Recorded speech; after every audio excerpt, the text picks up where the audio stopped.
నువ్వంటూ పుట్టినట్టు నా కొరకు ఆ చూకి అందలేదు ఇంతవరకు వచ్చింది గాని ఈడు ఒంటి వరకు వేధించలేదు నన్ను జంట కొరకు చూశాక ఒక్కసారి ఇంత వెలుగు నా వంక రాను అంది కంటి కునుకు ఈ అల్లరి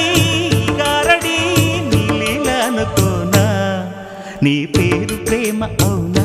ఇవాళే నిన్ను పోల్చుకుందా